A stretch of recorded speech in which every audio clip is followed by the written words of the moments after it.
están? Muy buenas tardes. Vamos a hablar de lo que se viene en la Argentina. Cuando pensamos en que habrá elecciones el año que viene, sentimos que estamos muy lejos, pero estamos muy cerca si nos ocupamos, por ejemplo, de lo que pasó en Brasil. Ustedes saben que ganó Lula, pero por 4 puntos, y hay una segunda vuelta. Por lo tanto, hay mucho que está sucediendo. Esta posibilidad de Bolsonaro de ser elegido está haciendo subir las bolsas. Por ejemplo, el mercado está exultante. ¿Qué puede llegar a pasar? Hay un voto oculto, hay un voto que da vergüenza, hay personas antisistema, hay mucho para investigar que nos habla también de la Argentina y también de un gobierno que se jugó por Lula y que hoy está conmocionado por los resultados. Así está la cosa. Les quiero presentar la apertura de este bloque.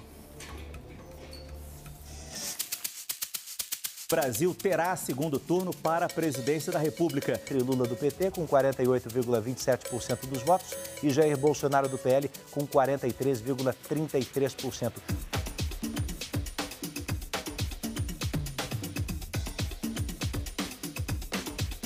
Que há 4 anos atrás eu não pude votar.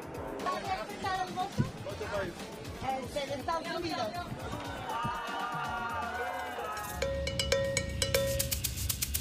Está definido que haverá segundo turno. Eu adoro fazer campanha, adoro ir para a rua, adoro fazer comício, adoro subir em caminhão. Nós vencemos a mentira o dia de hoje. Bolsonaro va a tener que cambiar muchas cosas para conseguir ser elegido presidente. Eu creio que a gente vai fazer boas alianças para a gente ganhar as eleições. Sabe, adoro discutir com a sociedade brasileira.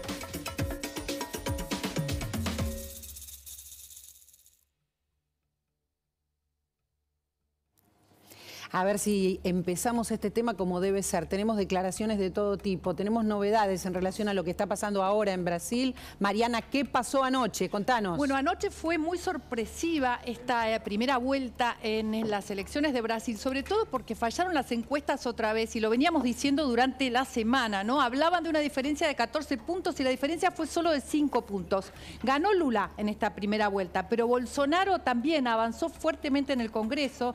Quizás si ganase Lula en la segunda vuelta, el 30 de octubre, le sería mucho más difícil gobernar porque hay un Bolsonaro, un bolsonarismo que se reforzó en este último tiempo. ¿Por qué? Porque Bolsonaro hizo muchos cambios, ¿no? Tiró plata a la calle, bajó los impuestos, hay una economía en crecimiento, hay un avance muy grande de este gobernante que todavía está allí en el poder y que puede, ¿por qué no?, volver a ganar en segunda vuelta, ¿no? Puede tener el apoyo, por ejemplo, de Bahía y de Minas Gerais.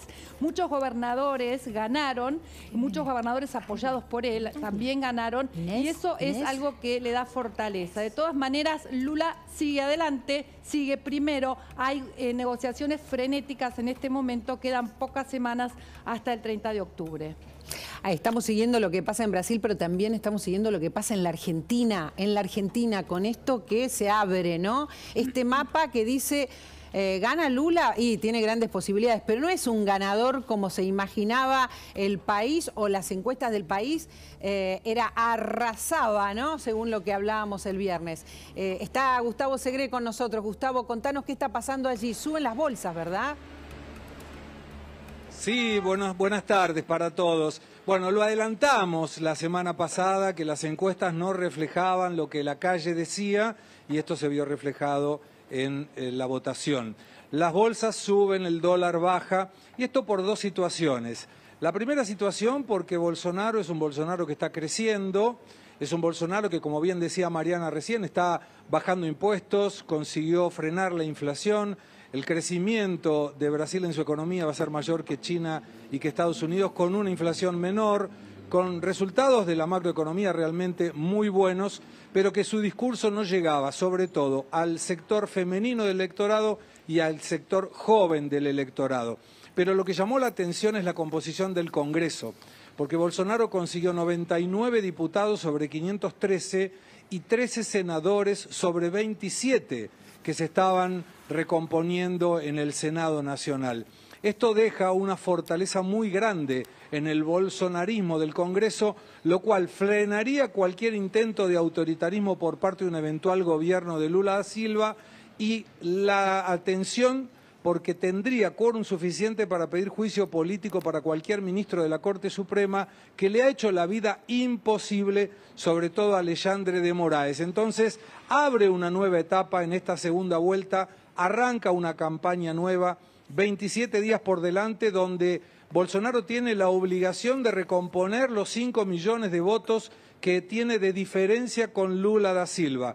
Un Lula da Silva que viene entusiasmado por haber obtenido el primer lugar, pero bastante golpeado porque todos apostaban a un triunfo en primera vuelta. Y por el otro lado hay que prestar mucha atención a un nombre, María Laura, que es Zema. Zema es el gobernador de Minas Gerais y se puede colocar como un sucesor de Bolsonaro a partir del 2026, con lo cual se especula que apoye la campaña presidencial, y hay que considerar 9 millones de votos que optaron por otras opciones en esta primera vuelta y que tendrán que definir si es Lula o si es Bolsonaro en la segunda. 6 millones de votos fueron anulados o fueron votos en blanco y 30 millones de personas no votaron. Y ahí está el desafío, ¿cómo Bolsonaro hará para recuperar los 5 millones de votos que lo distancian del primer ocupado, en este caso, Lula da Silva? Y mientras nosotros hablamos con Gustavo, queremos sumar también a Inés Capdevila, que está en la redacción de La Nación. Tenemos la suerte de tener aquí a Diego Guelar y siempre el apoyo de Claudio Jacqueline, porque estamos viendo lo que va a pasar en la Argentina. Estamos viendo a través de Brasil la posibilidad de que haya voto oculto, de que haya voto antisistema y, como bien dijiste, Gustavo, que además la gente se abstenga de una manera descomunal. O sea, no vamos a poder seguir a las encuestas como las seguíamos antes. No, las encuestas mostraron que cobraron dinero para equivocarse, porque ninguno había sugerido la posibilidad de que Tarcisio, que fue el ex ministro de Infraestructura de Bolsonaro, un excelente ministro, estuviera primero en el estado de São Paulo, que tiene 22% del padrón electoral. Nadie había siquiera sugerido que el ex juez y ex ministro Sergio Moro fuera el senador más votado de Paraná, que el ex fiscal de Lava Jato, que fue el que acusó claramente a Lula da Silva y que participó en el proceso judicial del Tandalañón, fuera el diputado más votado de Paraná también, y que los resultados quedaron en una grieta muy clara. Cuando uno ve el mapa geográfico de Brasil, muestra un nor y nordeste muy rojo hacia el lado del Partido de los Trabajadores y un sur, sudeste y centro-este productivo hacia el lado de Bolsonaro. Recordando que en el lugar donde vota más gente de menos condición educativa, sobre los 10 estados provinciales que tienen mayor índice de analfabetismo, en 9 ganó Lula da Silva.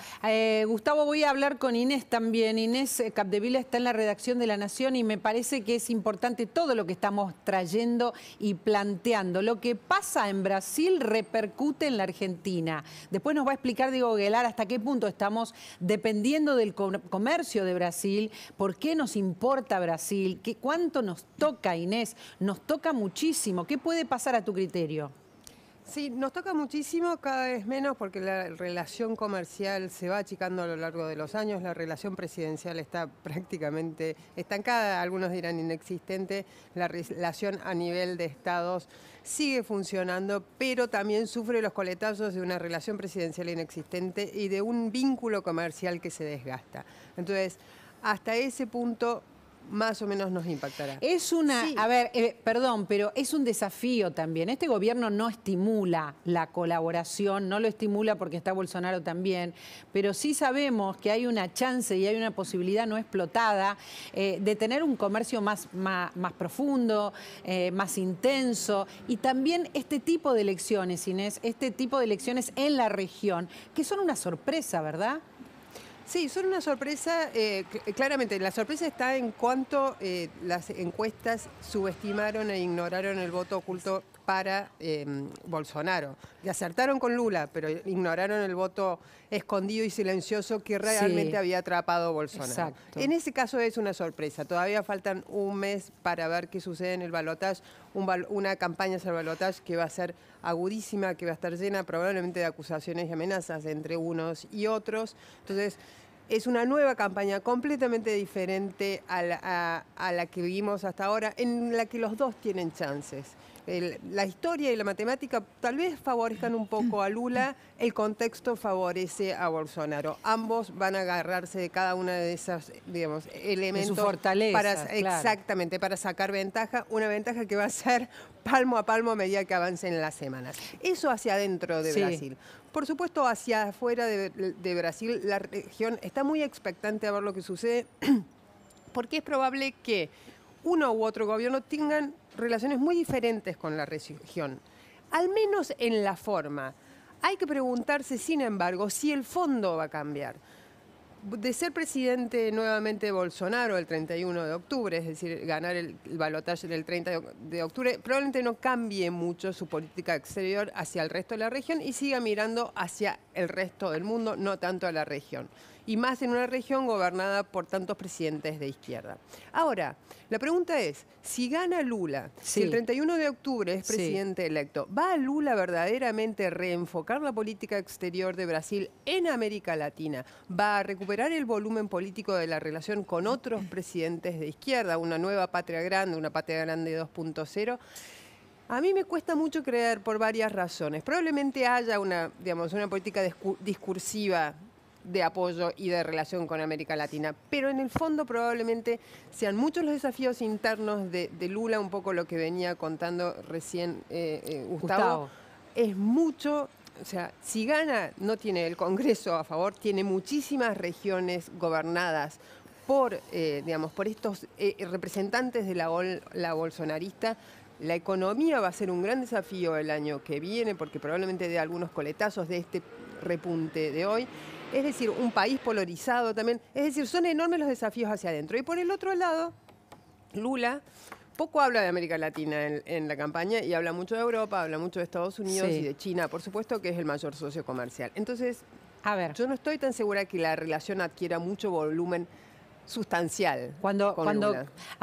Si asume Lula, que hasta ahora es el ganador, aunque no es el ganador definitivo, nos estamos preguntando qué pasa. Dice Inés Capdevila que no va a diferenciarse mucho la relación, pero hablamos con Gustavo Segre el mismo viernes pasado que hay una posibilidad, Claudio, quiero sumar a Claudio Jacqueline, de que, acá fantasean el gobierno sobre todo con la patria grande, con que gana la izquierda en la región. Se habla de eso, se fantasea con eso. Hoy hay conmoción en la política porque se jugó el gobierno a que ganaba Lula en primera vuelta, Claudio. Sí, yo diría, ninguna de las condiciones que hicieron posible lo que pasó en los primeros años del siglo XXI están dadas hoy.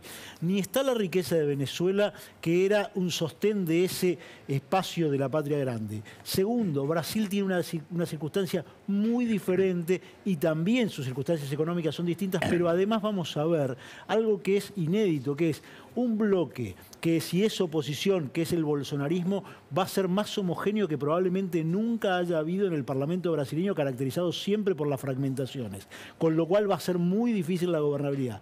Y después, nada se parece, ni Chile ni Ecuador, a lo que había en los primeros años de esa naciente patria grande. Por lo tanto, me parece que ¿solo la Argentina está soñando con eso? ¿Solo Cristina está soñando con eso? Está soñando y el kirchnerismo y Alberto, que tiene una relación, es muy cierto, muy cercana con Lula. De hecho, pues es que Alberto Fernández de alguna manera entra en su reconciliación con Cristina a través de Lula. ¿Por qué?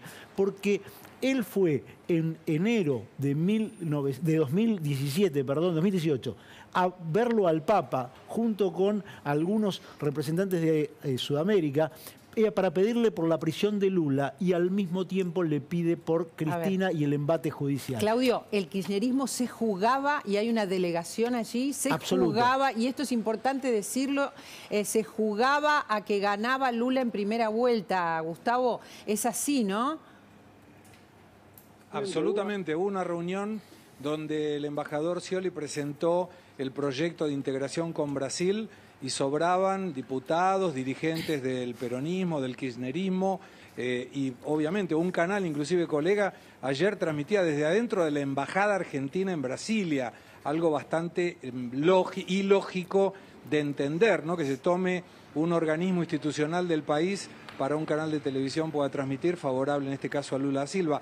Pero estaba escuchando muy atentamente lo que decía Inés y Claudio, y vos sabés que en el programa de Lula refuerza el crecimiento del Mercosur, de la UNASUR, de la CELAC, pero eso no se transforma en el discurso. De hecho, en los últimos días Lula tomó distancia del gobierno de Argentina, éramos amigos pero no tanto, diciendo que no estaba manejando bien la inflación, que no estaba manejando bien el empleo, y uno de los factores que puede ayudar a Lula en este empujón del segundo turno es definir rápidamente quién sería en un eventual gobierno su ministro de Economía. Claro. Si lo menciona y acepta Enrique Meireles, el mercado va a estar más tranquilo, pero hoy el dólar para abajo, las bolsas para arriba, tienen que ver con este aire que consiguió Bolsonaro a último momento para disputar la segunda vuelta. A ver, pero vamos a hacer hincapié en algunas cosas que están sucediendo. Aquí se jugaron porque gane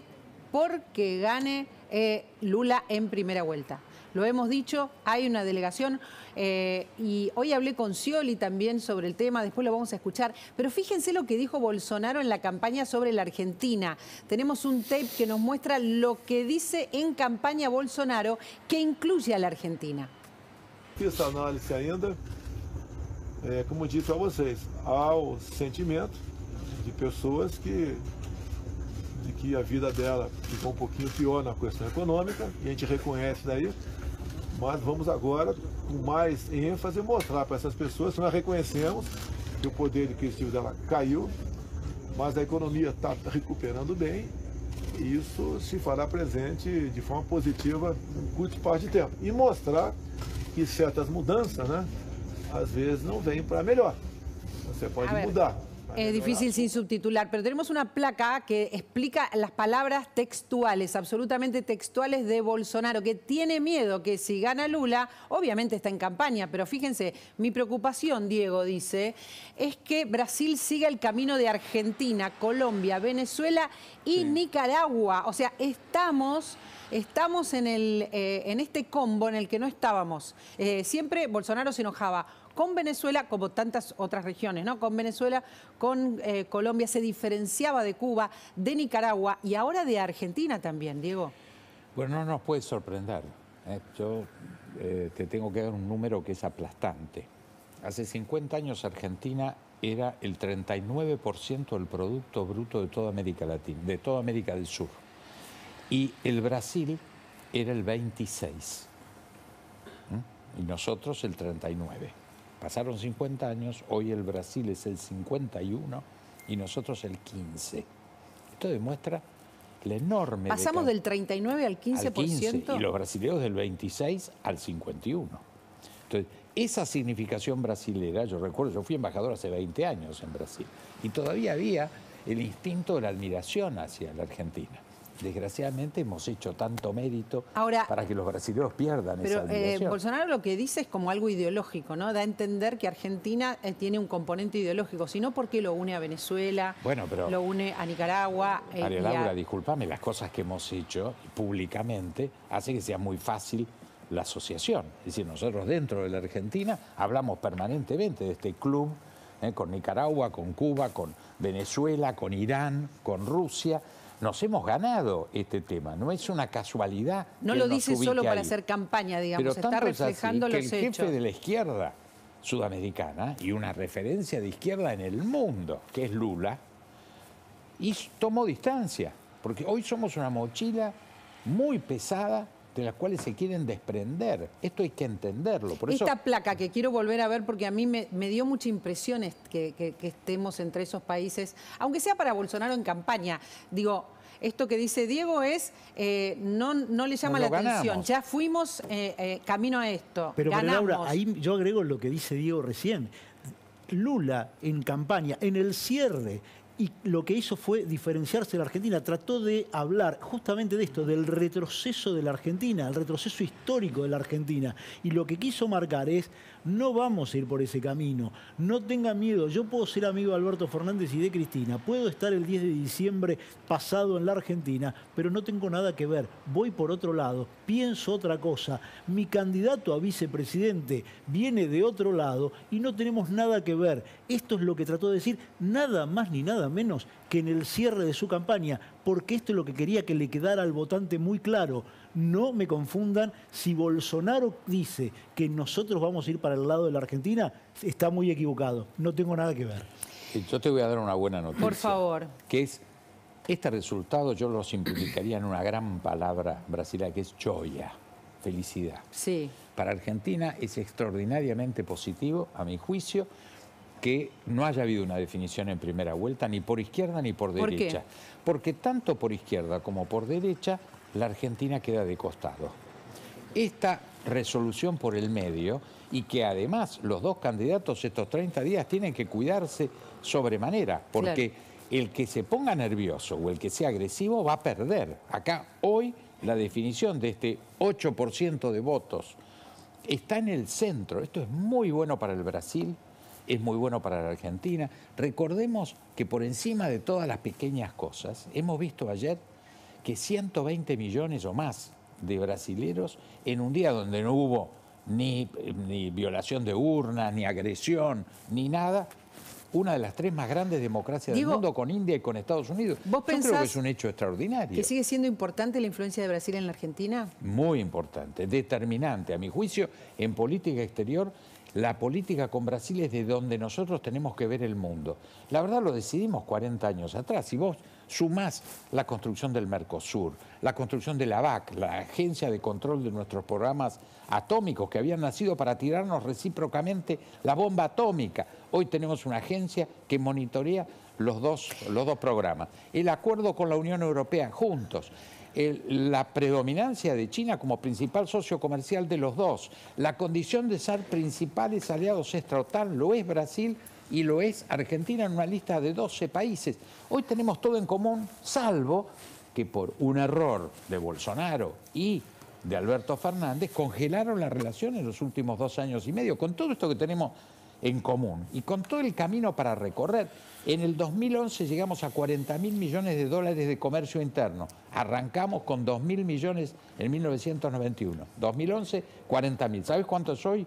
24.000. Tenemos un camino extraordinario. Se fue perdiendo mercado. Fuimos para atrás. Se fue perdiendo mercado de un país que podía ser un socio importantísimo para nosotros, ¿no, Claudio? No, lo es determinante. Es, en realidad, lo sigue Yo creo siendo. que para nosotros, la unidad nacional en términos internos, que es central, porque cuando vemos el programa de Bolsonaro y de Lula, que nadie se crea que va a haber un péndulo o un trompo como hacemos nosotros. No, hay continuidad. En las líneas generales hay continuidad. Brasil es una nación integrada y madura. Sí, yo voy a poner una pequeña diferencia con Diego. Creo que es una buena noticia para Argentina, que los obliga a los dos candidatos a ir al centro, como lo decía ayer Diego y como lo repite ahora, que eso es lo que está buscando y los obliga a tener un discurso más moderado. Pero hay algo que también ocurre hacia la Argentina. Estimula a los sectores más extremos, sobre todo que se referencian en el trumpismo, en el bolsonarismo, en esos sectores de Juntos por el Cambio, que ponen a la mano dura, que ponen a la negación del otro, a los Milei, que si bien poco tienen que ver con el nacionalismo, en algún punto terminan coincidiendo. Esto los estimuló porque daban por perdido, porque daban que las encuestas lo ponían a Lula ganando en primera vuelta y teniendo una muy mala elección Bolsonaro. Esto les da un poquito de aire para sus miradas extremas. Bueno, en esto hay que entender, discúlpame, que burros hay en todas partes. Del lado del Lula autoinventado, en el lado del Frente de Todos, y del Bolsonaro también autoinventado del lado de Juntos para el Cambio.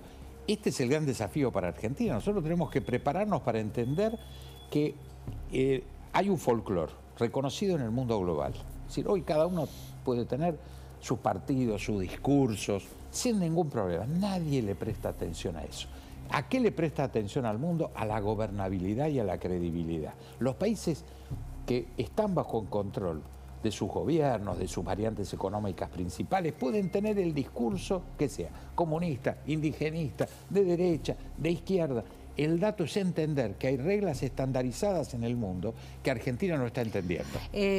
Tengo que despedirme de Inés. Gracias, Inés. Como siempre, estamos siguiendo de cerca lo que pasa, porque lo que vemos es que lo que pasa es, como nos dijo Durán Barba hace tiempo aquí, no es lo que suponemos. No es lo que suponemos lo que pasa. No ganó, para tristeza del oficialismo, no ganó Lula en primera vuelta. Hay una sorpresa. De 12 puntos se redujo a 4 o 5 puntos la ventaja. Hay voto oculto, Inés. Hay voto también antisistema. Hay voto vergonzante. La sorpresa que dio Boric en Chile, la sorpresa que dio Petro, las sorpresas contra los oficialismos.